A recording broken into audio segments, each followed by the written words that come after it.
दोस्तों civil services की jobs जिसको पाने के लिए इंडिया के अंदर करोड़ों स्टूडेंट हर साल तैयारी करते हैं। अब कुछ रिजल्ट उनके फेवर में आता है, कुछ नहीं आता, लेकिन तैयारी जारी रहती है, मेहनत में लगे रहते हैं। लेकिन इन्हीं जॉब्स को कट डाउन करने की बात हो रही है यूके के अंदर। हालांकि उनका मतलब नहीं है इंडिया के अंदर, लेकिन वो कह रहे हैं कि हमें अब अपनी कंट्री के अंदर सिविल सर्विसेज की जॉब को कट डाउन कर देना चाहिए। अब इनकी इतनी ज़्यादा ज़रूरत नहीं है। हम उस दौर के अंदर आ चुके हैं, उस जनरेशन में हम जहाँ पर एआई ही फ्यूचर होने वाला है। तो क्यों ना इन जॉब्स को एआई से रिप्लेस कर दिया जाए, एआई को लगा दिया जाए यहाँ पर, जो कि अच्छे फैसले दे सकता है। क्योंकि अभी रिसेंटली इन्होंने काफ़ी ज़्यादा प्रमोट करने की कोशिश करी है एआई को। जो वहाँ के प्राइम मिनिस्टर हैं ऋषि सुनक, उनका काफ़ी ज़्यादा बिलीफ है एआई के अंदर। उनका मानना है कि भाई एआई ही फ्यूचर है, तो इससे करा जा सकता है काम। तो उनकी गवर्नमेंट एआई के ऊपर काफ़ी ज़्यादा लगी हुई। यहाँ तक कि इनके डिप्टी प्राइम मिनिस्टर जो कि ओलिवियर डाउडेन है, उन्होंने कहा है कि भैया एक रेड बॉक्स करके हमने एक टूल तैयार किया है जो कि एब्जॉर्ब करेगा, समराइज करेगा कुछ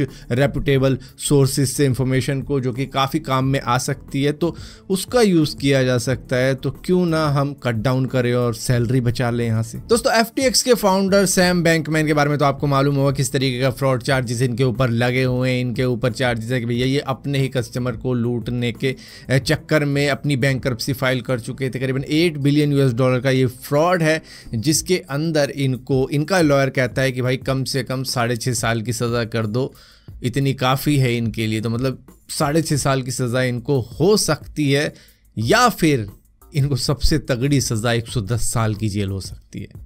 तो इनका लॉयर तो कम में ही निपटाने की सोच रहा है, लेकिन सज़ा बहुत लंबी भी जा सकती है इनकी। दोस्तों आपको मालूम होगा न्यूयॉर्क टाइम्स ने लॉ सूट मार रखा है ओपन एआई के ऊपर कि इन्होंने अपने चैट जीपीटी को ट्रेन करने के लिए इन्हीं के आर्टिकल्स का यूज़ किया, जिससे कि इन्होंने इनके कॉपीराइट का वायलेशन किया है। जो कि मुझे मतलब हम सभी को हैरानी हो जाएगी कि भाई न्यूज़ पे भी शायद किसी का कॉपीराइट होता होगा। हाँ, उसके लिखावट पे किस तरीके से उसने लिखा है उसको कह सकता है कि भाई एग्जैक्टली कॉपी नहीं करनी है, इसको पढ़ ले, समझ ले, उसके बाद में इसको अपने तरीके से बता दे दूसरी जगह पर। तो ये तो होता है, लेकिन इन्होंने कहा है कि ना भाई हमारे इधर तो ऐसा ही होता है।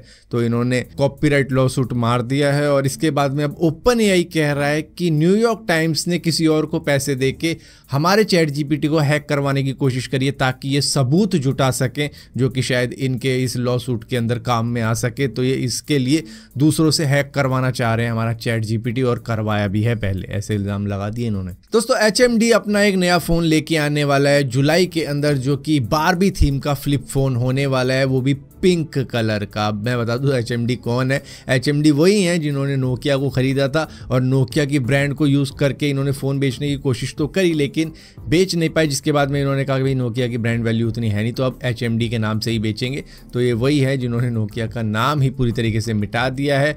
अब ये कह रहे हैं हम इस पिंक कलर का एक फ्लिप फ़ोन ला के दिखा देंगे जो कि बारबी डॉल के जैसा होगा। तो मैं कह रहा हूँ भाई मत लाओ।